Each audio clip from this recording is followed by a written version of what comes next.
Hi, thanks so much for logging into this webinar on healthy relationships. My name is Trisha Sargent. I am a licensed independent clinical social worker, and I'm a therapist here at Northeast Youth and Family Services who specializes in working with kids and teens. Today we're going to be talking about healthy relationships. This is one of my favorite things to talk about with teens, with parents, with teachers, with professionals. I think it's so important for us to talk about healthy relationships and unhealthy relationships, to know what to look for, how to create healthy relationships, how to maintain healthy relationships. I think this is just a super important topic. This presentation is going to be geared towards teens and adolescents, but can really be for anyone who's looking for more information on this topic. Today, our main focus is going to be talking about key elements of healthy and unhealthy relationships. We'll start that by defining different relationships, talking about healthy and unhealthy forms of communication, and different types of boundaries. We'll then go into talking about red flags, what those are, why we care about them, why it's important to talk about them. We'll talk about different types of abuse and abusive behaviors so that we can recognize them if they occur. And then we'll learn what to do and who to contact if someone that you care about or you yourself are in an unhealthy or an unsafe relationship. By the end of this presentation, my hope is that you feel empowered to make healthy decisions about your own relationships and feel like you know if you are in an unsafe or unhealthy relationship and what to do about it. So we're going to start with just what a relationship is. So a relationship is just the way in which two or more people are connected. For the purposes of this presentation, we're going to focus on two people, but these dynamics can exist within groups as well. That's a whole other presentation. We're going to just focus on two people. So the first type of relationship is a romantic relationship. This could be sexual, it could be non-sexual, it could be monogamous or consensually non-monogamous. This is your boyfriend, your girlfriend, your partner, your significant other, those relationships. The next type of relationship would be platonic or your friends. This could be people of the same gender, different gender, same sexual orientation, different orientation, just the people that are on the spectrum between acquaintance and best friend. Finally, we have your family. This could be chosen family or birth family. It could be a foster family, anyone that you would define as family. That can look really different for a lot of people, so it's really up to your interpretation. Throughout this presentation, I'm going to talk about different relationships and dynamics of relationships. Keep in mind, I could be talking about any of these types of relationships, and that these behaviors, unhealthy and unhealthy behaviors and dynamics, can happen in any relationship. So it could be in any of these. So to talk about relationships, it's really important that we first talk about communication. Communication is the bedrock, it's the foundation of our relationships. It's how we start them, how we end them, how we change them. It's how we assert our needs and get our needs met. And it's something that we're always doing, really, whether we realize it or not. There's three different ways that we communicate with each other. The first is verbal. So this is what we say and how we say it. For example, imagine you are hanging out at home, you're sitting on the couch, you just got home from school, and you hear the door open. Your sibling walks through the door and they throw their backpack on the ground and they go, "Oh, today was the worst."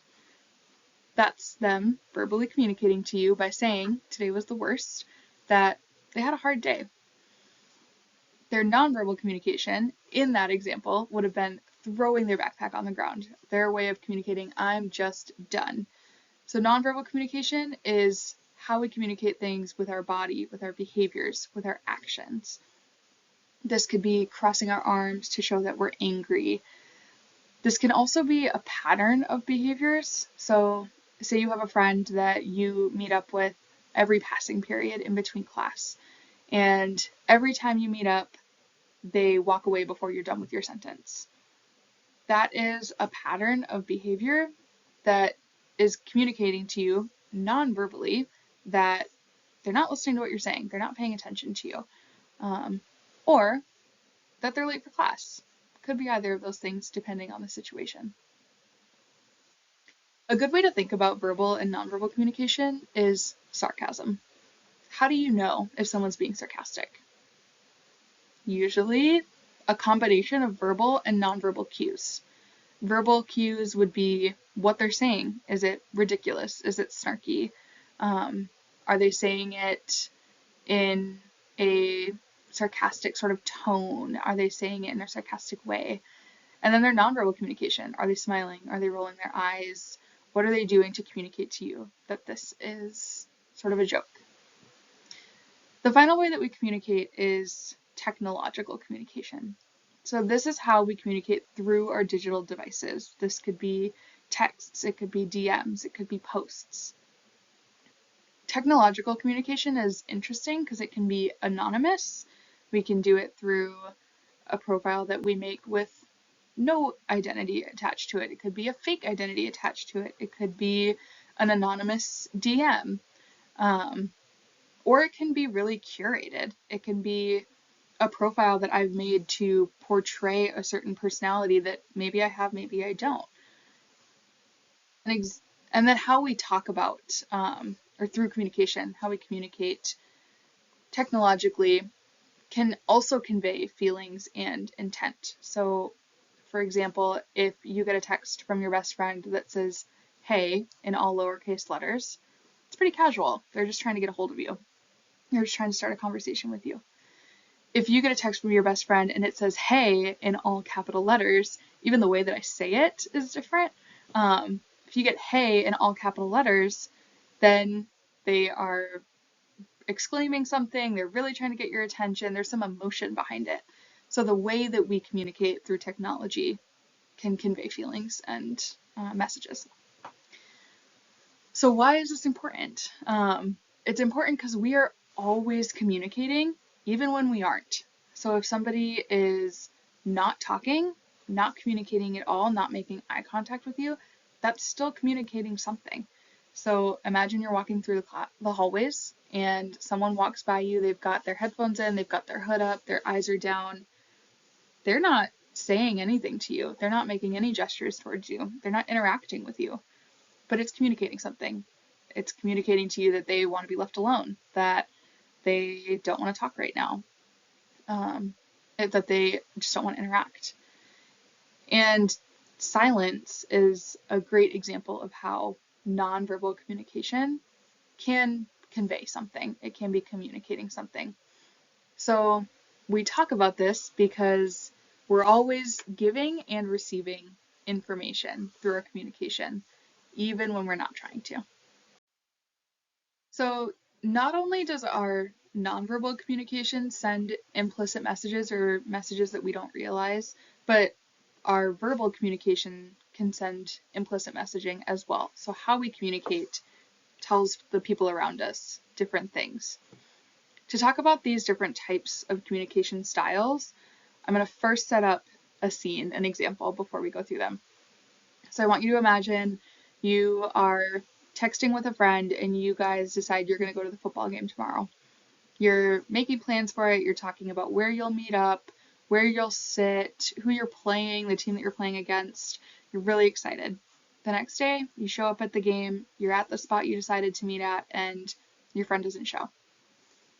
You try to text them, they don't answer. You try to call them, they don't answer. They're not responding to any of your messages. They stood you up. They're not at the game. You walk into school the next day, you see them in the hallway. How are you going to communicate to them that that hurt your feelings, that that was hurtful to you, that you're maybe angry about that, that you're sad about that, that you were really looking forward to going to the game with them and they stood you up? The first way that you might address it is through aggressive communication. The key to aggressive communication is you want to get your point across and you don't really care how they are going to receive that. So this can be loud, this can be intimidating. This would be going up to your friend the next day at school, walking up to them really fast or large. This is, "Hey, where were you yesterday? Why weren't you at that game? I was really expecting you there. What happened?" Really loud. You could be waving your arms. What it's communicating to them is, I experienced this way and that matters. Whatever happened for you doesn't. It's I matter, you don't. The next way that we might communicate with them is passive aggressively. So what passive aggressive communicates is neither of us matters. Neither of us gets to address this. When I walk up to you the next day, I might be sarcastic. I might say, oh yeah, that was a fun game yesterday. I might roll my eyes. I might make more snide comments like that. I'm going to act differently, but I'm not going to discuss it. If you try to bring it up, I'm going to make a joke about it. I'm not going to tell you that I was upset about it. The next way that we might address it would be passively. This is our people pleasers, our conflict avoiders. This is going to be quiet. It's going to be dismissive. If I walk up to you the next day and you try to bring it up or it comes up, I might say, oh, it's no big deal. Don't worry about it. No, it's fine. It's okay. I'm not upset about it, even though I am upset about it. I'm not going to talk about that with you. What that is communicating is that you matter. I don't want to make you uncomfortable. I don't want to make you feel bad, but I don't. I'm not going to talk about how this made me feel bad, how this made me uncomfortable. The last way that we could talk about it is really the goal. This is going to be assertive. So this is believing that your own feelings are valid and valid enough to communicate them, and caring about the other person enough to be tactful and considerate in that communication. So you're going to be calm, you're going to be steady, you're going to be confident and approachable. You are going to walk up to them and say, hey, I want to talk about yesterday. That wasn't cool. It really hurt my feelings. I was really looking forward to that, and I would have appreciated a text or a call to let me know you weren't going to be there. Something like that. It's not accusatory. It is not aggressive. It's not passive. I'm telling you how I'm feeling, and I'm giving you the opportunity to say, yeah, I couldn't text you because it was an emergency or something like that. It's saying this relationship's important to me and I want us to talk about this. So with that in mind, with that example and these sort of categories, I want you to think about your own style. And that style might change depending on who you are talking to or where you are. It might even change from day to day, right? So if we think about our parents, what's your communication style like with your parents? Maybe more assertive, maybe more aggressive. Maybe you feel more comfortable with them.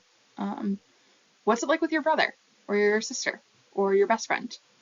Is it more passive aggressive, more assertive, maybe passive? Maybe you're one of those people pleasers. I know I can be. Like when you're tired or hungry, is it more passive or more aggressive? And why does this matter? Why does it matter how we communicate, the communication style that we use? What does this mean in the greater context of relationships? So this is how we get our needs met. If we're using passive or passive aggressive communication in most of our relationships, I'm not getting my needs met. You're not getting your needs met. You're saying my needs don't matter. Whereas if we're using aggressive communication in most of our relationships, the other person might not be getting their needs met. If other people are using aggressive communication with you, are you getting your needs met? This is sort of that implicit messaging that I was talking about that tells us what we might be wanting to pay attention to in a relationship. So now that we've talked about communication and communication styles, we're thinking a little bit about our own communication and how the people around us communicate. We're going to talk about red flags. So a red flag is something that makes you pause, something that doesn't feel quite right. And they're important because they tell us if something requires extra thought, extra attention, tells us if something in a relationship might be off. When we talk about this in relation to communication, we're focusing on manipulation. So manipulation is a way that somebody controls or influences another person, tries to get someone to do, say, believe something they otherwise wouldn't. What this looks like in verbal communication is lying, threatening, saying, if you don't do this, I'll do this. Or if you don't say this, then I'll do this, or I'll say this. So that sort of lying, threatening type of behavior that might show up in a relationship. In nonverbal communication, this can be intimidating, getting in your face, throwing things. It can also be intrusive, or invasive, or overly friendly. So it could be the opposite of invasive. It could be someone that is really friendly to you, is really trying to get on your good side, but is maybe trying to manipulate you into doing or saying something by being trustworthy. This can also look like isolating someone from their relationships. That would be a way non-verbally that someone would manipulate another person by telling you, oh, that friend said this about you and it was really odd. Or you don't want to trust that person. They said this or they did this. So that sort of isolating behavior. And then on technology, this can look like sending messages back to back, really over communicating, getting upset if you don't respond right away. You're like, where were you? Why didn't you text back? Or it could be lying or catfishing. So if somebody is lying about their identity or catfishing you, making a profile that's not accurate to who they are, those are ways that someone could use technology to manipulate you. So red flags might be indicative of an unsafe or unhealthy relationship, but they might not be. If they exist just sort of one-off, or it's not really frequent or intense, it might be nothing. Pay attention to that feeling, but we don't want to overreact to that feeling either. If these are happening in high frequency or high intensity, they can be really scary or harmful in a relationship. In that same vein, red flags can mean that the relationship needs to end, but not always. Sometimes it just tells us we need to set a boundary or talk to them about it and see how they respond. And boundaries are what we're going to talk about next. So boundaries, these exist within every relationship. We get to set them within every relationship, and they can be different depending on the relationship. So boundaries are what we are okay giving and receiving from other people. They're really complicated. A lot of people struggle with this concept, so not expecting anyone to be an expert by the end of this presentation, but hopefully you have a better understanding of what a boundary is.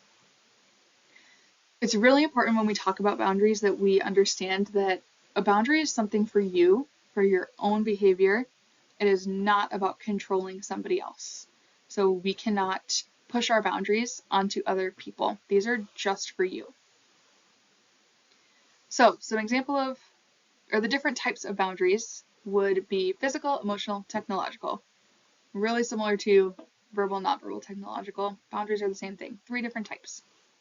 First, we have physical. This is the types of physical touch that we are okay with in each relationship. A great example of this is hugs. You might be okay hugging family, but not friends, or close friends, but not classmates. This is a personal boundary that you have around hugs, who that's okay with and who it's not. Next, we have emotional boundaries. So this is what thoughts, feelings, and experiences we share within our relationships. So I want you to think of your most embarrassing story. Now I want you to share it with everyone. Not going to do that. No one would do that. This is an emotional boundary that we set. So I might share that story with my closest friend. You might share it with your best friend or a close family member, maybe a sibling or a parent, but we're probably not going to share that with the whole class. That's an emotional boundary. You get to choose if you share that story or not. Finally, we have technological boundaries. So this is what we share or receive online. This could be personal information, it could be pictures, thoughts, it could be a post or a DM.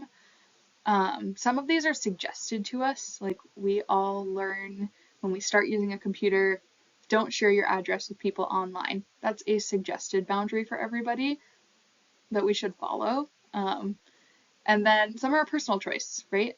You get to choose what thoughts you post on social media. You get to choose what selfies you post. You get to choose what you send in a DM to somebody.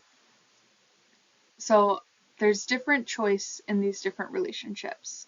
And technological boundaries might change across platforms, right? What I post on Instagram might be different than what I post on Facebook or whatever the social media is.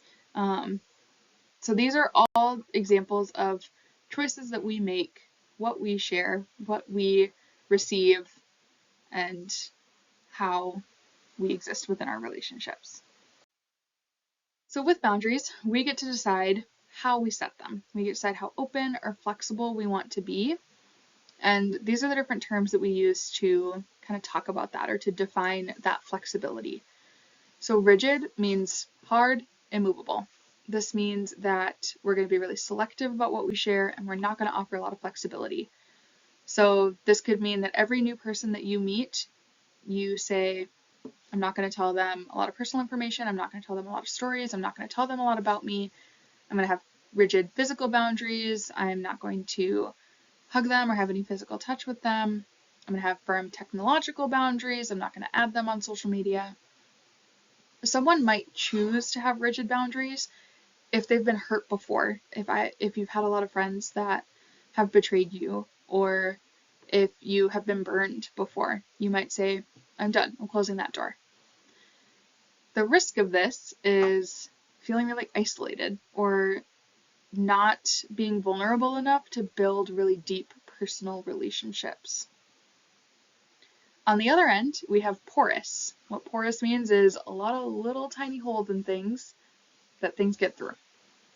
So what this would look like in a relationship is sharing really openly without putting much thought into it. We might meet somebody new and say, yeah, I'm going to tell them all about me. I'm going to hug them. I don't really care. I just met them. They seem great. Someone might choose this because they might think, I want them to know everything about me, and then they can take it or leave it. They can choose. I want to be their friend or I don't. And some of the risks to this is being taken advantage of or getting burnt, sort of like the rigid person may have in the past, or regretting sharing something because that person wasn't who we thought they were, or we were just sharing without thinking about it and we didn't really want them to know that. What we want is to be somewhere sort of in the middle. So this is intentional boundaries. This is thinking about what we share, how we share it, why we share it. This is making an intentional decision within the context of the relationship and how we feel in the relationship. So someone that we just meet, we probably won't hug them because we just met them, but we might tell them a little bit about ourselves. And then maybe as we get to know them more, we'll add them on social media. And then as we get to know them more, maybe we'll hug them or we'll tell them a story about ourselves. So it's building up those relationships at a pace that feels comfortable for us. It requires some risk and some vulnerability. There has to be some risk and vulnerability for relationships to work. We have to tell them, maybe not our most embarrassing story, but an embarrassing story. See how they handle that. Are they going to be supportive? Are they going to tell somebody else? Okay, I'm going to build a stronger boundary next time. And some vulnerability there too. Of, all right, I'm going to tell you this vulnerable story and see what you do with it.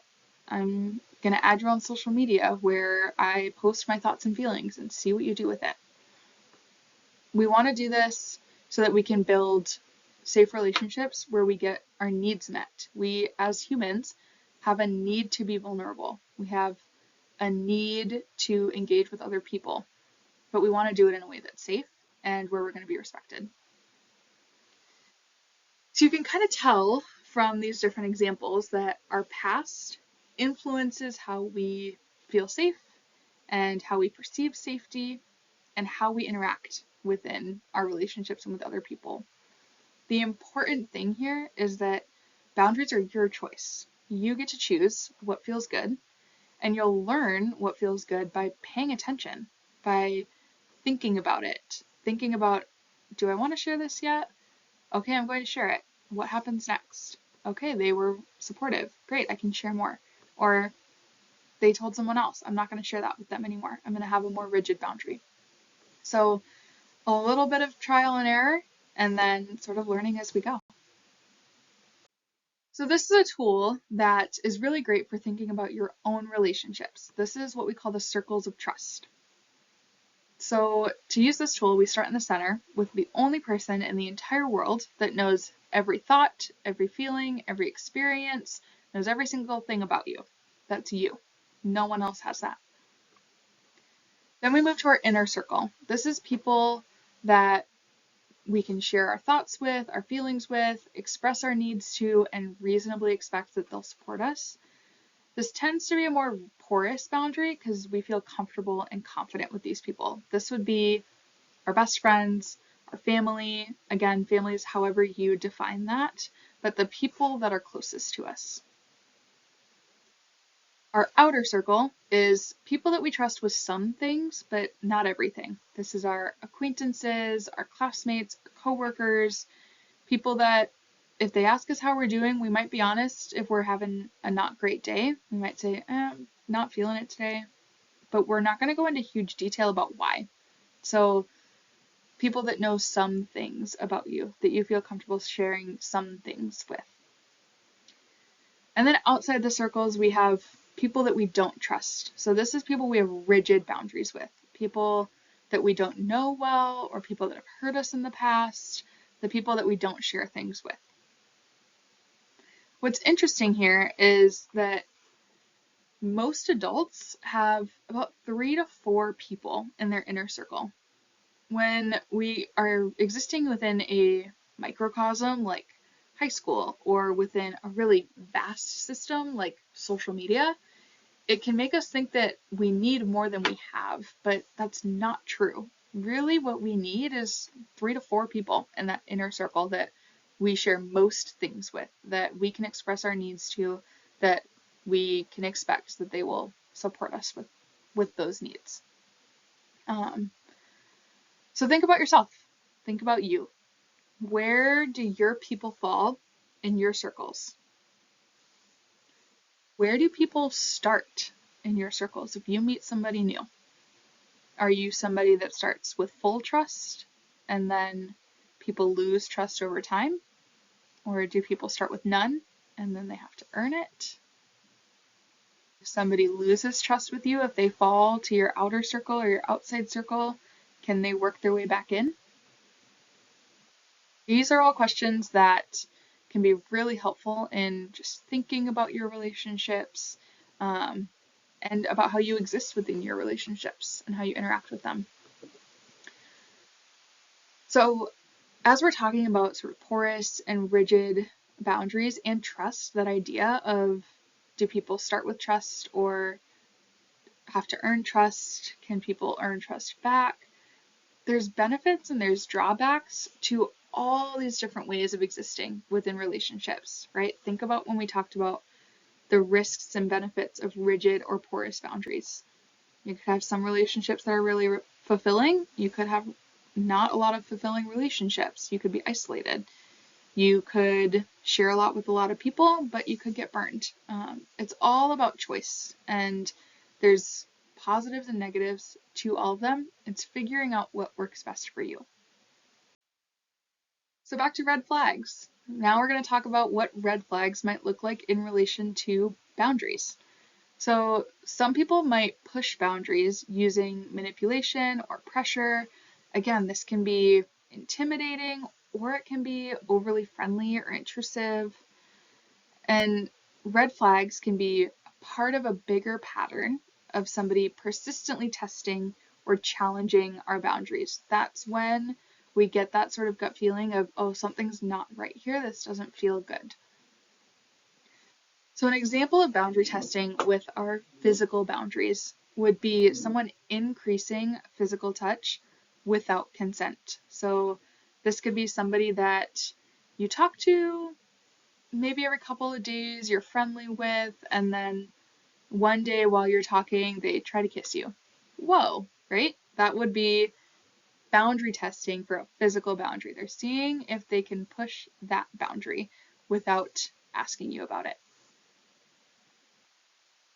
Another example would be emotional boundaries, another type of boundary testing would be with emotional boundaries. So this would be someone trying to get you to share thoughts, feelings, or experiences that are beyond the level of the relationship as it is. So if you think you're sitting on the bus and you see somebody new get on, you've never seen this person before, they get on the bus and they sit next to you and they start talking to you. They're new, they're trying to learn about the school. At first, maybe they're asking you pretty typical questions. Who are the best teachers? What classes do you have? Where do I find this?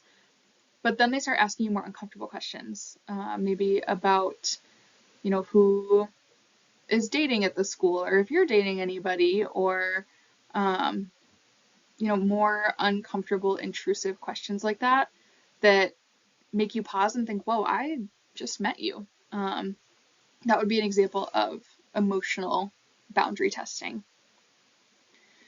Finally, we have technological boundary testing. So this is trying to get or give more information on social media or through DMs than it makes sense for the relationship or than you have in the past. So an example of this would be you are dating somebody and they ask you for passwords to your accounts. And at first you might be like, whoa, I don't want to share my passwords with you. And they push for it and say, well, if you really trusted me, you would give me your passwords, but since you won't, I guess you don't trust me.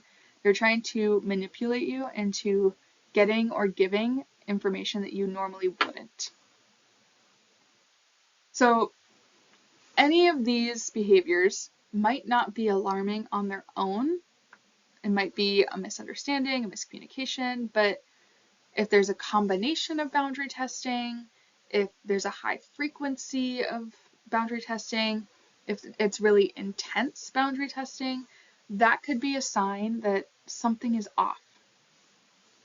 So what do we do if something feels off? We're not quite sure if it's to a level that's concerning, but there's some boundary testing and it feels weird. The first thing we want to do is slow down. We want to pay attention to it. We don't need to necessarily immediately end the relationship if you don't want to, but keep that feeling in mind, keep those concerns in mind, and continue to gather information. Is this a pattern? Is this something that doesn't seem like is a miscommunication or misunderstanding, but seems like it's manipulative? Those are sort of the things that we want to keep an eye out for. So with that, this is kind of why red flags matter. It's important to understand because abusive relationships are way more common than you might think.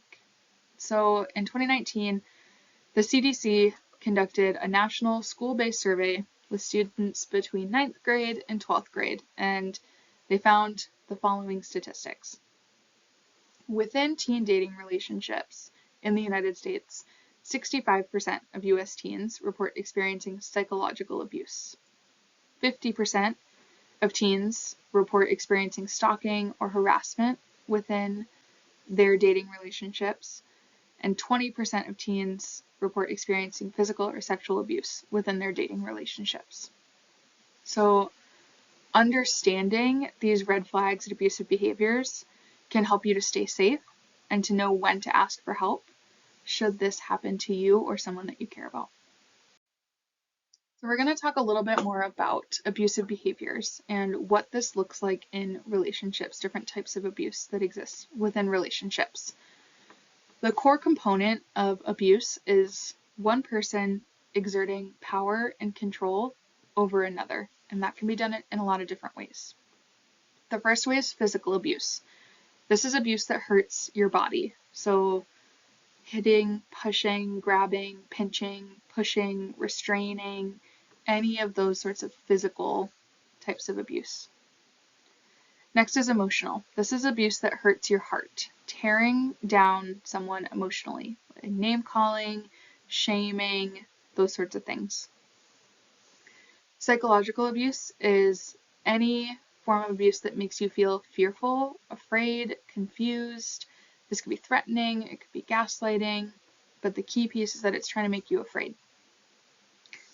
And the last one is sexual abuse. So this is any sort of unwanted touch, someone pressuring or forcing another person into sexual acts, sharing sexual photos, those sorts of things. One important thing to know is that abuse usually overlaps into different areas. For example, if somebody is threatening you, that will usually have an emotional component that makes you feel sad or shame or blame, but it also has a psychological component of making you feel afraid. If someone is throwing objects around a room, that is a form of physical abuse, but can also have a psychological component of making you fearful that they're going to hurt you or break something.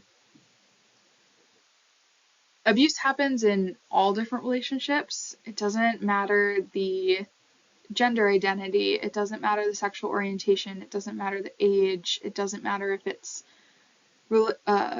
romantic or familial or platonic. It happens to a lot of people across the board. And it's more common than we think and more common than statistics show because of this psychological, fearful, emotional, shamey sort of component to it. It makes people not share as much as we would hope that they would and not get the help that they deserve. Everyone deserves to be safe and to get help. And if you or someone that you care about, I'm going to say this a million times throughout this presentation, but if you or someone you care about is experiencing any of these forms of abuse, you deserve to be safe. You deserve to get help. And towards the end of this presentation, we're going to talk about how you can get that. This is a diagram that helps us to understand abusive behaviors a little bit better, the cycle that they exist in. It's important to know that this cycle is not one size fits all. There are abusive behaviors that happen in a relationship that follow this cycle, and there are abusive behaviors that don't. This cycle might not be accurate for all victim survivors. This is also used to describe intimate partner violence or dating violence, so abuse that occurs between romantic or sexual partners. It can occur in different relationships, but that is more specifically what this is referring to. So what we're seeing here is 3 different stages, the heart being sort of the honeymoon or the peaceful phase, and then the cloud is what we refer to as the tension phase. The yellow sign is the incident. So what this means is that when a relationship starts out, it's going to be mostly the honeymoon phase, the peaceful phase. There will be a period of time where tension is growing, things start to become uneasy. Maybe the person using abusive behaviors is being controlling, or they start to get a shorter temper, and then some sort of an incident. This could be a physical altercation, could be an emotional or psychological altercation, so an argument, could be a sexual altercation, some sort of an incident occurs. And then we usually see it go to the honeymoon or the peaceful phase again, sort of making amends, apologizing, promising it'll be better, and things feel better for a little bit until tension starts to rise again. There's another incident, and that cycle sort of repeats over and over and over again. Over time, the incidents become more intense, and that honeymoon or peaceful phase becomes shorter, less happy. The person using abusive behaviors becomes more controlling, and the victim survivor becomes more nervous or worried, sort of walking on eggshells, waiting for that next incident to happen. Again, if you find yourself caught in this cycle, or you think you know someone who's caught in this cycle, you can get out of it, but leaving is oftentimes the most dangerous point, so you might need some help from friends, family, other safe adults, professionals. Again, you deserve that. You deserve to have a happy, healthy relationship. Everybody does, and it's possible. There's lots of people who can help to get out of this cycle. This is a tool that we can use to help identify abusive behaviors and what they might look like. So this is full of examples in tons of different categories for abuse that we might notice, or abusive behaviors that we might notice. I'm not going to go over all of them, but I do want to discuss a few. The first one that I want to focus on is minimizing, denying, or blaming. So this is in sort of the bottom right of the circle. And this is really common, especially when we're trying to use that assertive communication or talk about what is coming up or set new boundaries. This would be if you try to discuss the behavior with the person and they say that you're being dramatic, or they try shifting responsibility. So, oh, I only did that because you did this, or if you hadn't done this, I wouldn't have done that. So really minimizing, saying it's not a big deal, or shifting the blame. The next one I want to look at is peer pressure. So this is that top left section of the wheel. And this ties back to manipulation. So if you're not giving in to boundary testing, they might threaten to spread a rumor or tell lies in retaliation. It's any sort of trying to use your peers against you. Well, if you don't do this, then I'm going to tell all your friends this. Or if you don't do this, then I'm going to say this happened. So it's using that sort of those peer relationships. The last one that I want to focus on or look at is using social status. So in high school, middle school, we're in, like I mentioned earlier, one of those microcosms where social status is power. It's something that they can use to leverage against another person. So if someone has more social power, so more social status or standing, like they're a student athlete, or they're in student government, or they're just more popular, they have a lot of friends, then they're in a better position to use that peer pressure tactic, to use that minimizing, denying, blaming tactic. It gives them more power and control, which, as I mentioned earlier, is the main component of abusive behaviors. With all of these examples, with this wheel full of examples of abusive behaviors or examples of power and control, it's important, again, that I mention that on their own, these behaviors might not be concerning. What we're paying attention to, what we want to be on the lookout for, is patterns, escalation, intensity, frequency, those sorts of things that might be an indicator that it's time to get help or end the relationship. So what can you do if you think that you or someone you care about is in an unhealthy or abusive relationship? The most important thing is that you know that you're not alone. That person is not alone. Remember those statistics we talked about earlier? It's so common. It's more common than we think.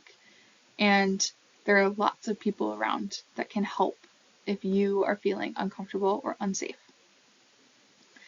If you notice red flags, something feels off or uncomfortable, trust that feeling.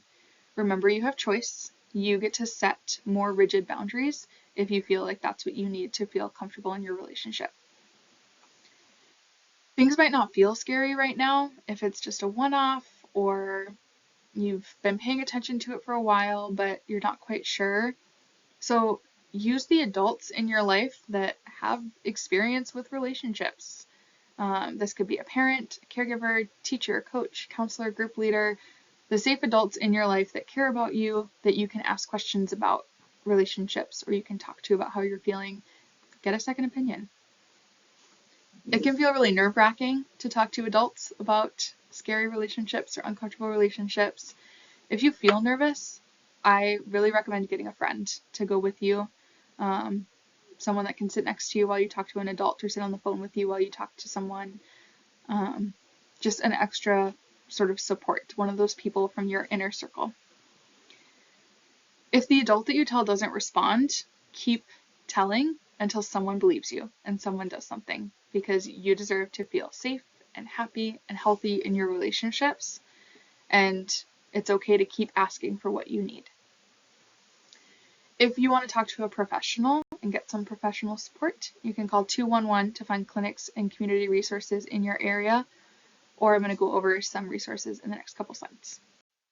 So these are some resources that are local to the area, so the Ramsey County, Minnesota area, and some national hotlines as well. So as a reminder here, I mentioned earlier, leaving an unsafe relationship can be scary and it can be the most dangerous time. So remember, you don't have to do it alone. These are some local agencies. We have Day One, which is run by Cornerstone, and that is a local agency that is dedicated to helping victim survivors who have experienced domestic and sexual violence. We have Ramsey County Children's Mental Health Crisis Line. They are for general crises. And we have the Minnesota Warm Line. So this is non-crisis mental health support.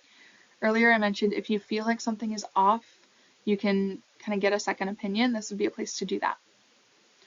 And then national hotlines, we have the National Domestic Violence Hotline that you can call or text. We have the Suicide and Crisis Lifeline that you can call or text or message online.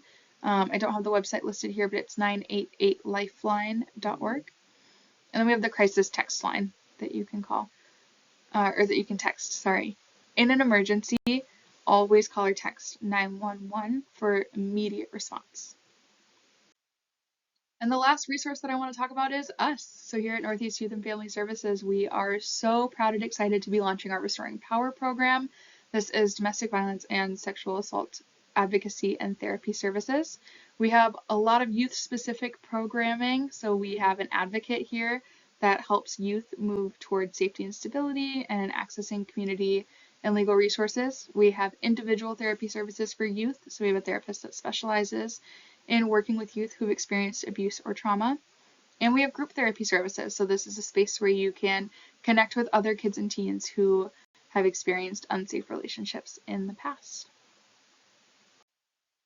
And we've reached the end of the presentation. Thank you so much for joining me here today. If you're interested in all those great services that I just talked about on the last slide, you can reach us here at this phone number. We also have contact form on our website, NYFS.org. And we want to hear from you. If you have any questions, comments, concerns, opinion, to us there. And if you're watching this on our YouTube channel, leave a comment. Let us know who you are, where you're watching from. We love to know who's accessing all of this really great information. I hope that you're feeling better prepared and empowered to make healthy decisions in your relationships. And if you only take one thing away from this presentation today, I want you to remember that everyone deserves to feel safe and happy and healthy in their relationships, especially you. Thanks.